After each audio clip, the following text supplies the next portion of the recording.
Hello friends, आज हम एक एक्सपेरिमेंट के बारे में बात करने वाले हैं जिसका ऑब्जेक्ट है prepare n/10 solution of oxalic acid. Oxalic acid का n/10 सॉल्यूशन बनाना है। With this solution, with the help of this solution find the concentration of unknown oxalic acid.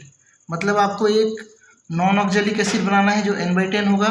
दूसरा ऑक्जेलिक एसिड आपके टीचर देंगे जो अननोन होगा। ठीक है, इसको भी कैसे ज्ञात करना है? ग्राम पर लीटर में। और किसकी सहायता से ज्ञात करना है? Used KMnO4 as intermediate solution. KMnO4 क्या होता है? एक इंटरमीडिएट सॉल्यूशन भी होता है और बेसिक मीडियम का होता है। ठीक है, तो इसकी सहायता से हमको ज्ञात करना है। तो अब हम देखते हैं उसके लिए क्या क्या चाहिए। सबसे पहले तो ऑक्जेलिक एसिड चाहिए, KMnO4 चाहिए, H2SO4 भी चाहिए, मेजरिंग ग्लास या मेजरिंग सिलेंडर चाहिए, केमिकल बैलेंस चाहिए, वेट बॉक्स इसी के साथ रहता है, ब्यूरेट स्टैंड चाहिए, ब्यूरेट स्टैंड चाहिए। और जो ब्यूरेट रहता है वो 50 ml कैपेसिटी का रहता है। ठीक है, पीपेट चाहिए 25 ml कैपेसिटी का। कॉनिकल फ्लास्क, यहाँ पे मैं छोटा सा बनाया हूँ कॉनिकल फ्लास्क कुछ इस तरह से। तो कॉनिकल फ्लास्क चाहिए, बीकर चाहिए, KMnO4 सॉल्यूशन लेने के लिए बीकर चाहिए, बुनसन बर्नर, एक बर्नर भी चाहिए। थोड़ा सा हमको सॉल्यूशन को गर्म भी करना पड़ता है। तो इसका डायग्राम जो है मैं कुछ इस तरह से बनाया हूँ, अच्छे से बना नहीं है। आप जो है लैब में आप ये देख ही सकते हैं। ये एक स्टैंड है, स्टैंड में एक ब्यूरेट लगा हुआ है जिसमें मार्किंग की होती है, ml कितना ml यहाँ पे मार्किंग किया होता है। इसमें हमको डालना है KMnO4 सॉल्यूशन, KMnO4 सॉल्यूशन। और इसको ज़्यादा डालना है और यहाँ पे जो टॉप स्टॉप रहता है उसकी सहायता से इसमें पूरा भर लेना है। ये ना कि यहाँ पे जो इसका जो टिप पॉइंट है वहाँ पे गैस बचा रहे, उसको पूरा फिल करके यहाँ पे क्या करना है? 0 पे सेट कर लेना है। 0 पे सेट कर लेना है। उसके बाद में और क्या क्या चीज़ें देख लेते हैं। यहाँ पे कॉनिकल फ्लास्क है, कॉनिकल फ्लास्क में यहाँ पे ऑक्जेलिक एसिड अपन लिए हैं, ये 25 ml लेते हैं। और KMnO4 यहाँ पे क्या लेते हैं? 50 ml लेते हैं। मतलब ये 0, ये उल्टा रीडिंग लिखा हुआ रहता है। जितना यूज होता है उधर से 1 ml, 2 ml, 3 ml, 4 ml, 5 ml इस तरह से यूज होते दिखता है। ठीक है, ये तो हो गया एक्सपेरिमेंट की बात। अब हम इसका प्रिंसिपल थोड़ा सा देख लेते हैं कि oxalic asset turns KMnO4 solution into colourless. मतलब ऑक्जेलिक एसिड में जैसे ही KMnO4 सॉल्यूशन डालते हैं तो वो कलरलेस हो जाता है। ऑक्जेलिक एसिड सॉल्यूशन जो है यहाँ पे ऑक्जेलिक एसिड सॉल्यूशन है, इसमें आप KMnO4 डालेंगे तो उसका कलर डिसअपियर होने लगेगा, वो उसका कलर चेंज होने लगेगा, कलरलेस हो जाएगा। लेकिन एक ऐसी स्थिति आएगी जहाँ पे सारा ऑक्जेलिक एसिड KMnO4 से रिएक्ट करके ख़त्म हो जाएगा, तब इसका कलर क्या होने लगेगा? पिंक आने लगेगा। मान के चलो इसमें 25 ml में क्या रख दिया हूँ? ऑक्जेलिक एसिड रख दिया हूँ, टाइट्रेशन कर रहा हूँ। ठीक है, तो 25 ml सॉल्यूशन को जितना ऑक्जेलिक एसिड जितना KMnO4 सॉल्यूशन कैंसिल कर देगा, कैंसिल करने के बाद क्या हो जाएगा? कलरलेस तो तभी दिखेगा न्यूट्रल पोजीशन में, लेकिन जैसे भी इसमें एक बूंद एक्स्ट्रा गिराएंगे तो यहाँ पे कलर दिखने को मिलेगा, कलर देखने को मिलेगा। ठीक है, तो वो कलर जहाँ पे देखने को मिलेगा आपको ये स्टॉप को बंद कर देना है और उस रीडिंग को नोट कर लेना है। ठीक है, तो पहले हम यहाँ पे प्रिंसिपल की बात करें तो प्रिंसिपल कुछ इस तरह का है। Oxalic asset turns KMnO4 solution into colourless solution after reacting that in the presence of H2SO4। आपको H2SO4 भी लेना है। ठीक है, H2SO4 के सहायता से ही क्या होता है? यहाँ पे रिएक्शन जो है आगे बढ़ता है। यह KMnO4 reacts it as self indicator. तो KMnO4 क्या है? खुद ही वो इंडिकेटर की तरह काम करता है, उसके लिए अलग से इंडिकेटर की जरूरत नहीं होती। तो रिएक्शन यहाँ पे 2 KMnO4 3 H2SO4 रिएक्ट करता है, K2SO4, यहाँ पोटेशियम 2 है तो K2, और सल्फेट यहाँ पे कितना है? 3 है, तो उसमें से एक सल्फेट यहाँ यूज होता है, 2 सल्फेट यहाँ यूज होता है। मतलब Mn के साथ में 2 सल्फेट MnSO4 बनाएगा, पोटास के साथ में 2 पोटास है तो 1 सल्फेट पोटेशियम सल्फेट बनाएगा। और बचा जो है ऑक्सीजन और हाइड्रोजन, ये 3H2O के रूप में बाहर निकलता है।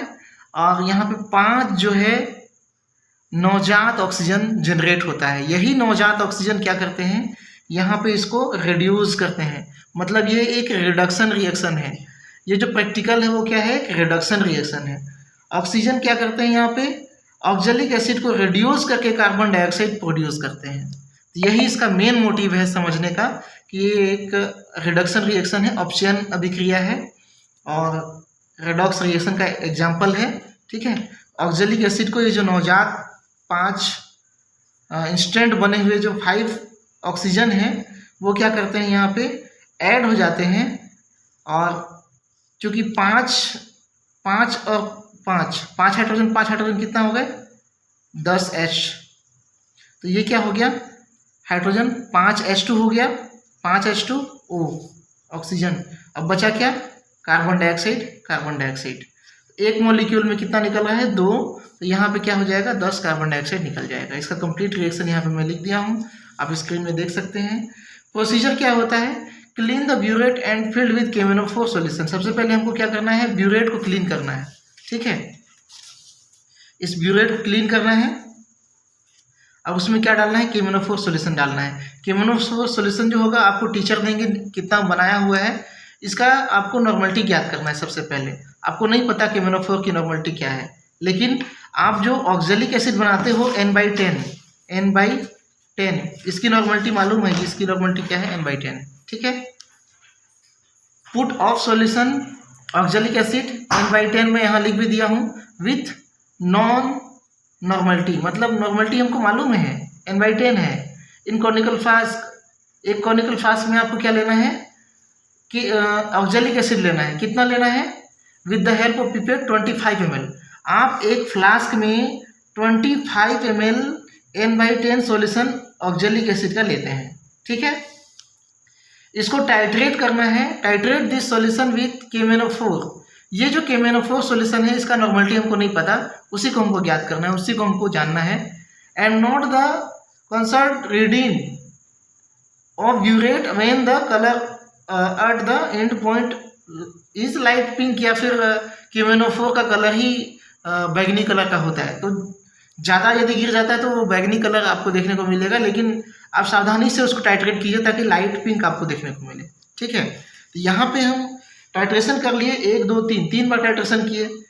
जो ब्यूरेट में रीडिंग था सबसे पहले हम 0 कर लेते हैं, टाइट्रेशन करते हैं ताकि हमको स्पष्ट रीडिंग पता चले। 0 करके जब हम टाइट्रेशन करते हैं तो लगभग मान के चलो मैं एक एक्यूरेट रीडिंग लिया हूँ। ये आपका यहाँ पे जो रीडिंग है कुछ भी आ सकता है, मैं कैलकुलेशन समझाने के लिए यहाँ पे ले लिया 10.1 फर्स्ट टाइट्रेशन में, दूसरा टाइट्रेशन में 10, थर्ड में 10। ठीक है, तो इसका वही रीडिंग, इंटरमीडिएट सॉल्यूशन का भी रीडिंग वही है। मतलब यहाँ पे केमेनोफोर ही है, ये केमेनोफोर कितना यूज हुआ, इतना यूज हुआ। ठीक है, इसका हम कैलकुलेशन देख लेते हैं।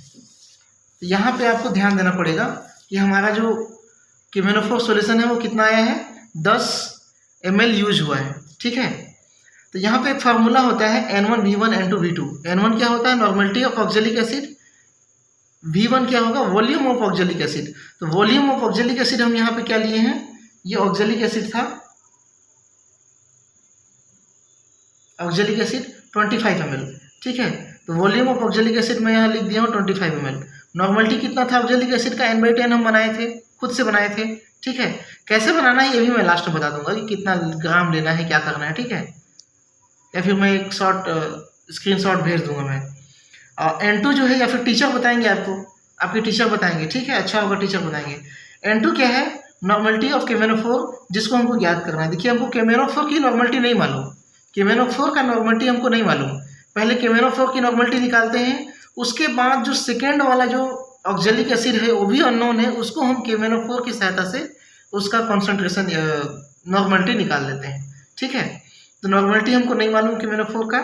V2 क्या है, ब्यूरेट का रीडिंग जो आया है यहाँ पे वो हम डालते हैं। तो फॉर्मूला में डाल देते हैं, नॉर्मलिटी ऑक्जेलिक एसिड का क्या था, N/10, और यहाँ पे कितना लिए थे एसिड, वॉल्यूम 25 ml, और N2 हमको नहीं मालूम, हमको ज्ञात करना है। V2 क्या है, 10, यहाँ जो रीडिंग आया हुआ है वो 10 है। ठीक है, इसको कैलकुलेट करते हैं, 10 को इधर रिप्लेस कर देते हैं तो क्या होता है, N2 = n/10 into 25/10 equal to 10 क्या हो गया 100, 25 4 जा 100। तो यहाँ पे क्या होगा 4 बार में कट जाता है, मतलब इसकी जो KMnO4 की नॉर्मलिटी आ रही है, मैं यहाँ लिख दे रहा हूँ KMnO4 की नॉर्मलिटी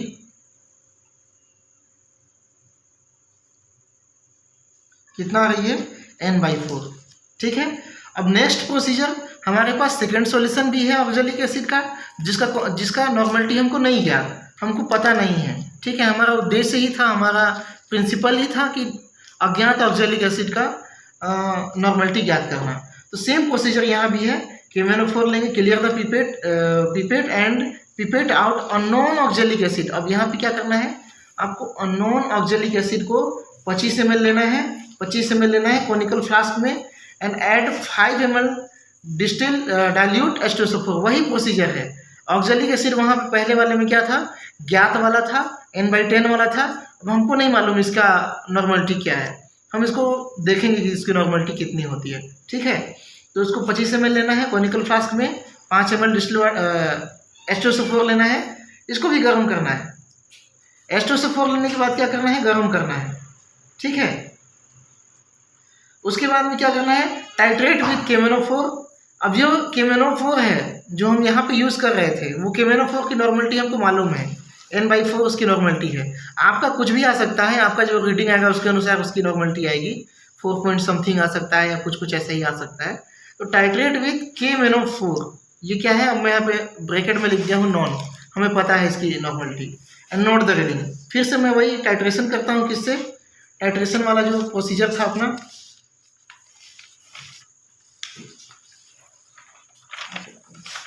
ये वाला। ठीक है, टाइट्रेशन करता हूँ, तो जो भी रीडिंग आती है, जितना भी रीडिंग आती है उसको मैं यहाँ पे मैं x लिख दिया हूँ, x। ये आपका जो रीडिंग आएगा आप उसको भरोगे, मैं कैलकुलेट करने के लिए यहाँ पे रीडिंग डाल दिया हूँ। 25 ml ऑक्जेलिक एसिड लेना है, इनिशियल रीडिंग 0 लेना है। ठीक है, और फाइनल रीडिंग जो भी रीडिंग आपका आएगा वो आप यहाँ पे भरोगे। तो मैं केवल कैलकुलेशन दिखाने के लिए क्या कर दिया यहाँ पे 10.3, 10.2, 10.2। ठीक है, तो 10.2 क्या हो गया, इसका एक्यूरेट रीडिंग हो गया। अब यहाँ पे कैलकुलेशन क्या करना है, यहाँ पे N1 V1 N2 V2 था, यहाँ पे आप क्या कर दोगे N2 V2 N3 V3। N2 V2 क्या था, यहाँ से आपको पता चल जाएगा नॉर्मलिटी ऑफ KMnO4, जो कि पहले अननोन था अब नोन है। यहाँ पे क्वेश्चन मार्क की जगह पे आप डाल दोगे n/4। ठीक है, अभी V2 क्या होगा, वॉल्यूम ऑफ KMnO4 जो यहाँ पे आ रहा है।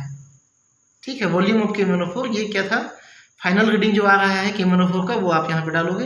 तो मैं यहाँ पे इसको दिखाते जा रहा हूँ n/4 इंटू 10/2, 10 इंटू 2। तो ये हम यहाँ पे लिख दिया। ठीक है, थर्ड क्या है, N3 क्या है, नॉर्मलिटी ऑफ ऑक्जेलिक एसिड। अब हम अननोन ऑक्जेलिक एसिड का टाइट्रेशन कर रहे थे, तो यहाँ पे हमको ये नहीं मालूम, ये हमको ज्ञात करना है। ठीक है, अब इसका जो वॉल्यूम है V3 कितना ले लिया 25। ठीक है, अब N3 ज्ञात करेंगे तो 25 इधर शिफ्ट हो जाएगा, मतलब 10.2 के नीचे में आ जाएगा 25। तो अगर हम 25 यहाँ नीचे ले आते हैं तो N3 equal to n/4 into 10 into 2, 10.2 upon 25। तो 25 4 जा 100 ये हो गया। ठीक है, 10.2 को अगर हम 100 से डिवाइड करते हैं तो इसकी वैल्यू आती है 0.102। ये क्या है, नॉर्मलिटी है किसकी, ऑक्जेलिक एसिड की। ये क्या है, नॉर्मलिटी है ऑक्जेलिक एसिड की। ठीक है, नेक्स्ट स्टेप में हम क्या करेंगे, ये जो नॉर्मलिटी हमको मिला है, नॉर्मलिटी जो हमको मिला है उससे हम कॉन्सेंट्रेशन निकालेंगे किसका, ऑक्जेलिक एसिड का, इन ग्राम पर लीटर। अब ग्राम पर लीटर में उसका कॉन्सेंट्रेशन निकालने के लिए क्या करेंगे, सीधा उसका इक्विवेलेंट वेट जो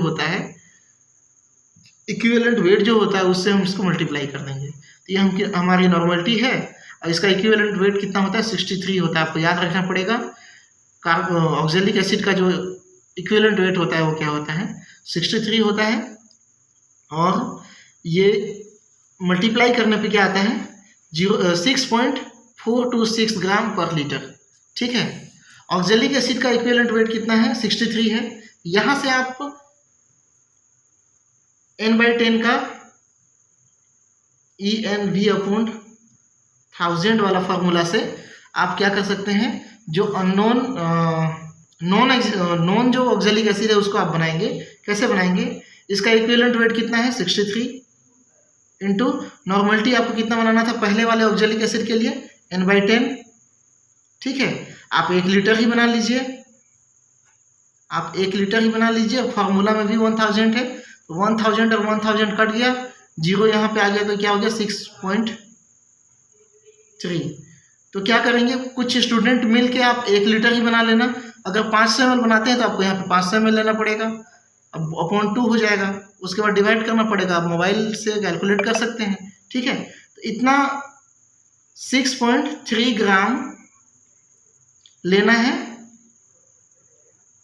और क्या कर लेना है, उसको 1 लीटर डिस्टिल वाटर में डिसॉल्व कर लेना है। तो ये क्या बन जाएगा आपका n/10 ऑक्जेलिक एसिड, जो हम पहले टाइट्रेट किए थे उसके लिए n/10 ऑक्जेलिक एसिड। आपको टीचर क्या क्या देंगे, आपको ऑक्जेलिक एसिड खुद से बनाना है। ये चीज़ ये फॉर्मूला आपको याद रखना पड़ेगा। ठीक है, 63 इसका इक्विवेलेंट वेट होता है। ठीक, n/10 आपको बनाना है, 1 लीटर बना रहे हैं, 1000 फॉर्मूला में ही है, 1000 कट गया, 0 कटा, यहाँ पे पॉइंट आ गया। ठीक, तो 63 0 क्या आ गया 6.3 ग्राम लेना है, कितना में 1 लीटर में। तो ये बन जाएगा आपका n/10 ऑक्जेलिक एसिड। ठीक है, इसको डिजॉल्व कर लीजिएगा, आपका n/10 ऑक्जेलिक एसिड तैयार हो जाएगा। तो डिजॉल्व करने के लिए क्या करेंगे, आपको बड़ा बीकर लेना पड़ेगा 1 लीटर का, उसमें कुछ पानी डाल लीजिए, अब उसमें ऑक्जेलिक एसिड डाल लीजिए। उसके बाद में 1 लीटर का जो मेजरिंग सिलेंडर आता है उसमें इसको ट्रांसफ़र कर दीजिए। उसके बाद उसको 1 लीटर मेकअप कर दीजिए। ध्यान रखिए डिस्टिल वाटर में आपको ऑक्जेलिक एसिड डालना है, कितना डिस्टिल वाटर में, लगभग आधा लीटर में। ठीक है, उसको मेजरिंग सिलेंडर में ट्रांसफ़र करना है। उसके बाद में 1 लीटर आपको मेकअप कर देना है, डिस्टिल वाटर से मेकअप कर देना है। ये सॉल्यूशन आपका क्या बन जाएगा n/10 ऑक्जेलिक एसिड, जो पहले वाले प्रैक्टिकल में आपको लगा हुआ था। ठीक है, ये वाला रीडिंग जो था इसमें क्या था 25 ml आप ले रहे थे n/10 ऑक्जेलिक एसिड। ठीक है, तो यहाँ तक सब कुछ समझ में आ गया है। जो कुछ भी नहीं समझ में आया है कमेंट बॉक्स में प्लीज़ कमेंट करो, बताओ, और चैनल को सब्सक्राइब कर लो। और जो प्रैक्टिकल जिस टाइप का प्रैक्टिकल आपको समझना है ये मुझे कमेंट में बता देना, मैं उसको इसी तरह से एक्सप्लेन कर दूंगा। ठीक है, ओके, देखने के लिए थैंक यू।